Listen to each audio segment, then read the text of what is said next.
Guys, yung aking pusa nagulat dahil sa lakas ng kulog. Ayan, yung isa ko namang pusa na si Chacha tumakbo. Iwan ko saan pumunta. Yan si Rio. Ang sarap ng tulog nito kanina eh. Yan si Poco. Poco? Lakas ng thunderstorm ni Poco Chang. Ne, katakot ano. Ang lakas ng kulog guys. Mag-i-snow daw bukas kasi kaya yan. Grabe ang lakas ng kulog. Ang aking pusa bigla nang nagising. Ne, Rio? Saan si Chacha Rie?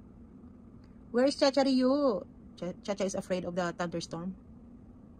Iko na Rio-chan. Talaga ito yung pinaka the best ko na pusa. Umiihi. Ne, Rio. Hindi katulad kay Fuku. Minsan, umiihi sa bed ko. Oh, ano yun?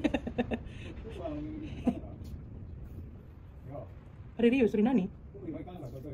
Ikuyo? Kukuha mo Rio Fuku ko ikanay. Ini Rio? Oh, very good talaga si Rio sang ko.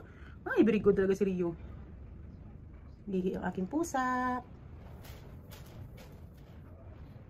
Ayan po yung isa, si Puku. Tumaisip ni Rio. Rio-chan. Ay, si Chacha, oh. Ang cute. Ito yung pinakaikot kong pusa eh. Ayan, galing-galing naman ni Rio-chan ko.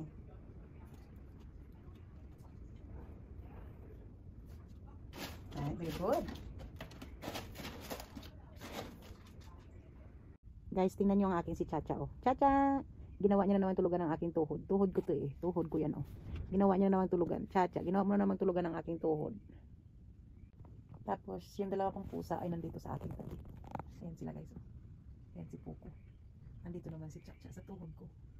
Ganyan ang aking sitwasyon. Nakakatuwa. Ayan. Puko, Chacha. Yan lang po ang aking ginawa ngayong araw na ito with my Chacha. Ayan si Chacha. Ginawa ang tulugan ng aking tuhod.